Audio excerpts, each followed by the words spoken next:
श्वास कल्पनेची बाधा न कोणे काळी संत मंडळी सुखी असो अहंकाराचा वारा न लागरायचा माझी आवड दासा भाविकांची नामा मनदया असावे कल्याण ज्ञानमुक्ती दान पावलं विठ्ठल विठ्ठल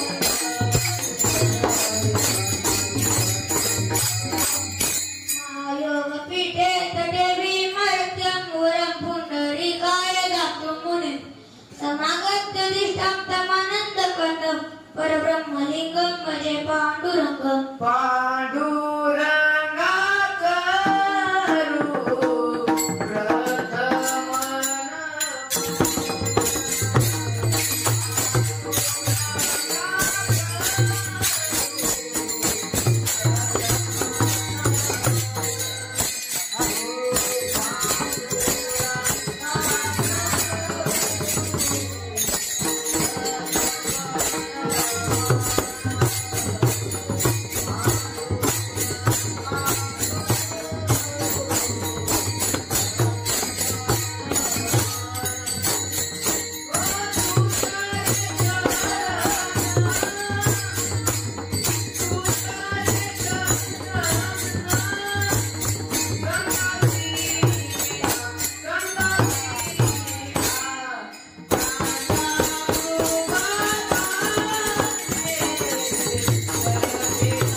प्रस्तुत आज या ठिकाणी सेवेसाठी निवडलेला अभंग आनंद गट ब्रह्मांड नायक भगवान परमात्मा यांचे अत्यंत लाडके भक्त श्री संत शिरोमणी नामदेव महाराज यांचा उत्कृष्ट कीर्तन रूपी सेवेकरता निवडलेला अभंग 4 चरणांचा आहे.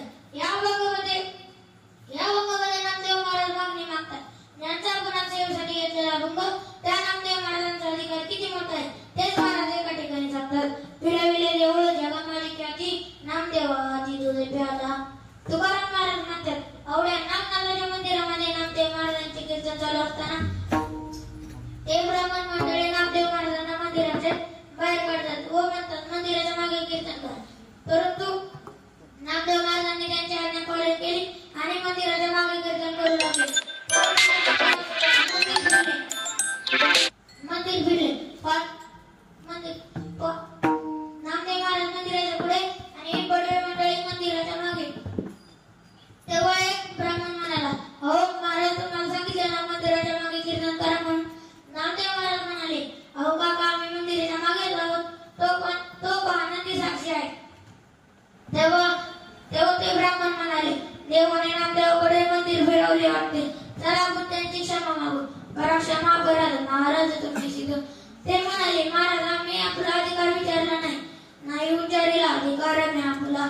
एवढा मोठा अधिकार त्या नामदेव महाराजांचा होता आणि नामदेव महाराजांच्या कीर्तनामध्ये स्वतः भगवान परमात्मा नाचत होते. नामदेव कीर्तन करी पुढे देवनाचे पान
विठ्ठल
महात्म्याने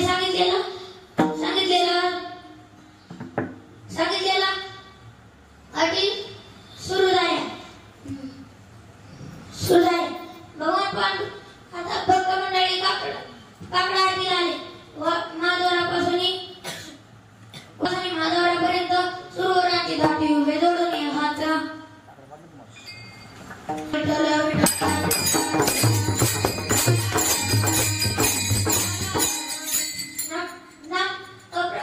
भगवंताने सांगितलेला प्रकार चालू झाला. अंगावर गरम पाणी ओतले तरी ओरडले नाही. पंचामृताने आंघोळ घातली, चंदनाची उकी लावली तरी रागावले नाही.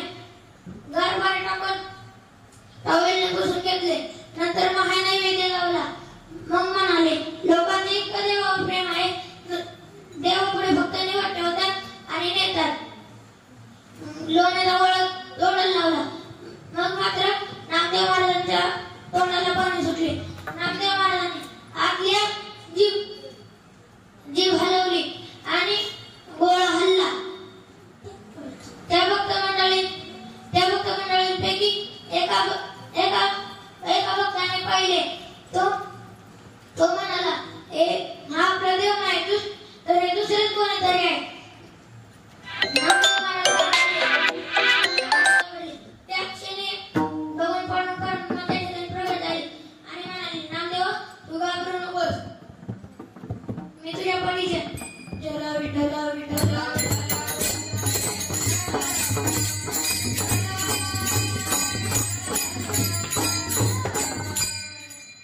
तेच महाराजा मंगाच्या प्रथम सांगतात.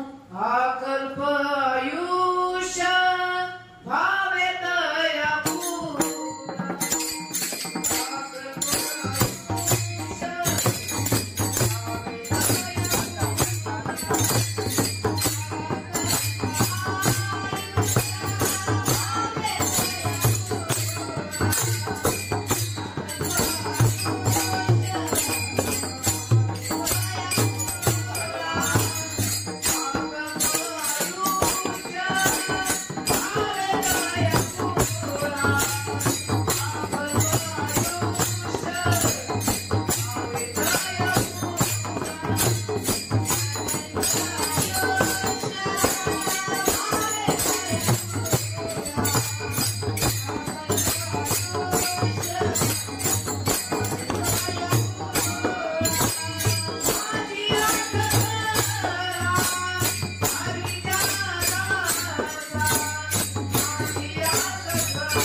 शिपायांनी वैद्यांना बोलून आणले आणि वैद्यांनी औषधासाठी जिवंत कावळा आणण्यास सांगितलं. शिपाई कावळा आणण्यासाठी निघाले. शिपाई एका नदीवर गेले. तिथे एक आंधळा आंघोळ करीत होता. त्याने सहज रीतीने वर हात करून टाळी वाजवली. त्याच्या टाळीमध्ये अचानक कावळा सापडला. ते त्या शिपायाने पाहिले. ते शिपाई त्या आंधळ्याजवळ गेले आणि म्हणाले, हे आंधळ्या, तुझा कावळा मला नेतो का? तो त्या आंधळ्याने राजसेवकाचा आवाज ओळखला. तो म्हणाला, माझा कावळा तुम्हाला काय फुकट वाटला का? माझा कावळा काय तुम्हाला फुकट वाटला का? तो म्हणाला, का? तो म्हणाला, आपण दिवसभर मंदिरामध्ये बसलो तरी आपल्याला जाते कोणी 5 रुपये देत नाही. 5 रुपये त्याने विचार केला. तो म्हणाला नाही. नंतर शिपाई म्हणाले 5,000 रुपये देतो का? तो म्हणाला नाही जमणार. नंतर 5 लाख देतो का? तो म्हणाला 5 रुपयापासून 500 रुपयापासून 5,000 पर्यंत कवळा गेला हरकत नाही. त्याने हात समोर केले. त्याच्या हातातून कवळा उडून गेला. तो म्हणाला, तुम्ही 10 मिनिटं थांबा, मी तुम्हाला कवळा आणून देतो. हा 8 दिवस जरी टाळी वाजत बसला, त्याच्या बापाला कवळा सापडेल का?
विठ्ठल थोडेसे जेवायला असते तर बरे झाले असते.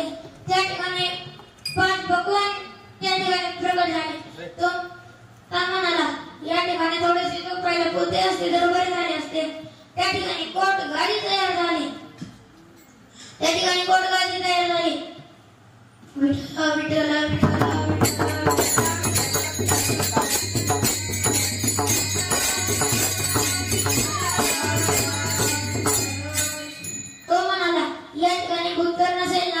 त्या ठिकाणी लगेच भूत तयार झाले आणि तो म्हणाला, हे मला खाणार तर नाही ना?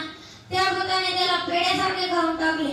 सांगायचे तात्पर्य काय मागावं हे कळले पाहिजे. त्याने जर त्या ठिकाणी भगवंताची मागणी केली असती तर त्याला भगवंत परमात्मा दिसले असते. तेच माझ्या दुसऱ्या चरणात सांगतात. कल्पनेची बाधा न हो कवने काय.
काही कमी नाही का?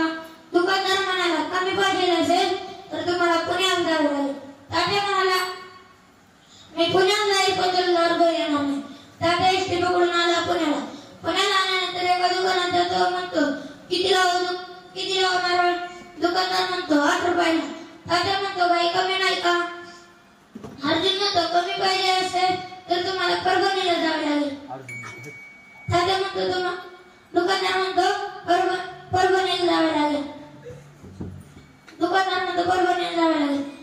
विठ्ठला विठ्ठला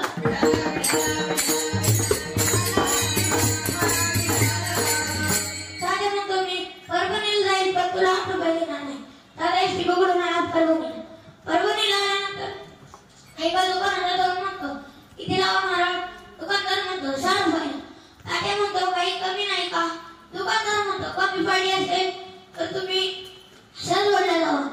दुकानदार तात्या म्हणतो मी सासवडला जाईल पण तुला 6 रुपये देणार नाही. तात्या एसटी पकडून आला सासवडला आल्यानंतर एका किराणा दुकानात जाऊन म्हणतो किती लावणार? दुकानदार म्हणतो 4 रुपयाला. तात्या म्हणतो काही कमी नाही का? दुकानदार म्हणतो कमी पाहिजे असेल तर तुम्ही जेजुरीला जावा. तात्या म्हणतो मी जेजुरीला जाईल पण तुला 4 रुपये देणार नाही. तात्या एसटी पकडून आला जेजुरीला आल्यानंतर शेजारच्या दुकानात जाऊन म्हणतो किती लावणार? दुकानदार म्हणतो 2 रुपयाला. तात्या म्हणतो काही कमी नाही का? दुकानदार म्हणतो फुकटच मिळेल. तो म्हणतो कुठे? कोकणात. तात्या एसटी पकडून कोकणात आला. कोकणात आल्यावर उंच नारळाची झाडे दिसली. चढला एका नारळाच्या झाडावर आणि तसंच एका नारळाला मुकला आणि तसंच एका नारळाला मुकला. आता इथे बसलेले लोक म्हणते नारळाला मुकले नारळ तुटणार नाही. असे माझ्या कीर्तनात कधीच नारळ तुटत नाही.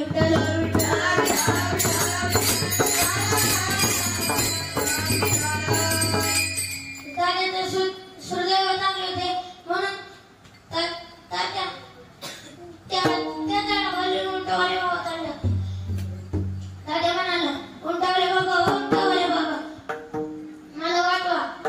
उंटवाले बाबा म्हणाले मी तुला वाचवेल पण तू मला काय देशील? तात्या म्हणाला मी तुम्हाला 5,000 रुपये देतो. उंटवाले बाबा उंटावर चढले आणि तात्याचे पाय धरू लागले परंतु तात्याचे पाय हातात येत नव्हते.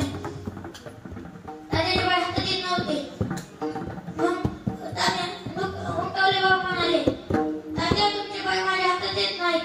तात्या म्हणाले तुम्ही अशी उडी मारा की माझे पाय तुमच्या हातात आले पाहिजे. तात्या अशी उडी मारतो की उंटवले बाबा अशी उडी मारतात की तात्याचे पाय त्यांच्या हातात येतात. मग उंट काय गाडी आहे का?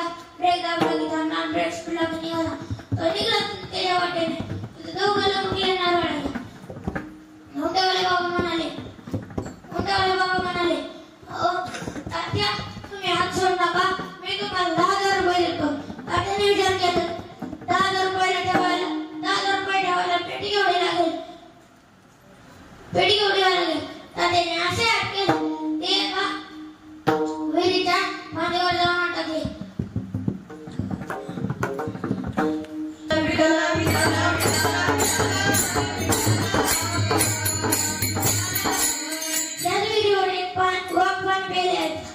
आणि तात्याच्या फांदीवर अडकला होता. त्या फांदीवर आगे मध होते आणि तात्या तात्याचे लक्ष खाली गेले तर खाली नाग होता. तर आता किती रुपयाला पडली सत्यनारायणची गुला म्हणून सुद्धा त्याला फार महत्व आहे.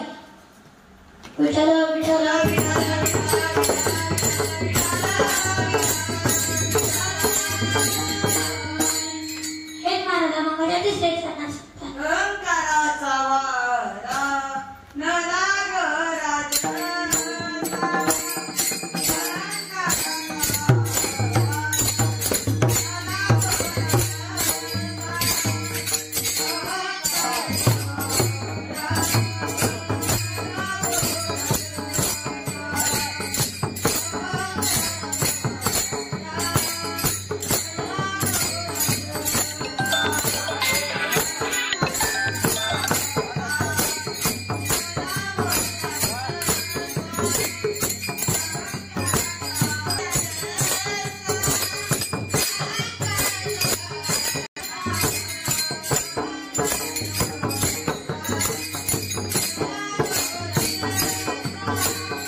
गरिबीची परिस्थिती असल्यामुळे तो आपल्या 14 वर्षाच्या मुलाला सांगतो, "जारे बाळा, सावकार बापूकडून 100 रुपये घेऊन ये." तो बाळा सावकार काकाकडे जातो, दारातून हाक मारतो, "सावकार काका, ओ सावकार काका." सावकार काका बाहेर येतात. तो म्हणतो, "तुम्ही इतके झाडा, तुम्ही मेले तर तुम्हाला चौकटीच्या बाहेर कसे काढायचे?" सावकार काकाला राग आला. त्याने त्याच्या 2 पानपळे दिल्या आणि आतल्या खोलीत कोंडून ठेवल्या. 1 तास झाला, 2 तास झाले. त्याच्या बापाला काळजी पडली. त्याने आपल्या दुसऱ्या मुलाला पाठवले, "जाणे चिमण्या, सावकार काकाकडून 100 रुपये घेऊन ये आणि तुझ्या मोठ्या भावाला पण घेऊन ये." चिमण्या जातो, म्हणतो, "सावकार काका, ओ सावकार काका." चिमण्या म्हणतो, "माझा लहान भाऊ कुठे आहे?" सावकार काका म्हणतात. तो म्हणतो, "तुम्ही इतके झाडात, तुम्ही मेले तर तुम्हाला चौकटीच्या बाहेर कसे काढायचे?" चौकटीच्या बाहेर कसे काढायचे? हा म्हणतो, "सोपे आहे, तुमचे बारीक बारीक तुकडे काढायचे आणि चौकटीच्या बाहेर काढायचे." सावकार काकाला राग येतो आणि ह्यालाही 2 पानपळे देतो आणि आतल्या खोलीत कोंडून ठेवतो. आता शेतकरी स्वतः येतो. तो म्हणतो, "सावकार, ओ सावकार, ओ सावकार, माझी 2 मुले तुमच्याकडे ते कुठे आहे?" सावकार काका म्हणतात, "ठेवले आतल्या खोलीत कोंडून." सावकार काका म्हणतात, शेतकरी म्हणतो, सावकार काका म्हणतात, "तुमचा पहिला मुलगा म्हणतो तुम्ही मेले तर तुम्हाला चौकटीच्या बाहेर कसे काढायचे?" आणि दुसरा मुलगा म्हणतो, तुमचे बारीक बारीक तुकडे करून चौकटीच्या बाहेर काढायचे." त्यांचा बाप म्हणतो, "ते नालायक आहे, ते मूर्ख आहे, त्यांच्या नादी लागता, त्यांच्या नादी काय लागता? इतके वर्ष तुमच्या घरावर रॉकेट टाकायचे आणि तुमच्यासोबत तुमच्या घरी पिठवल्या सांगतात.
झालेली सेवा माऊलींच्या चरणी गुरुवारांच्या चरणी आई वडिलांच्या चरणी समर्पित करतो आणि सेवेला पूर्णावरून देतो. ज्ञानेश्वर माऊली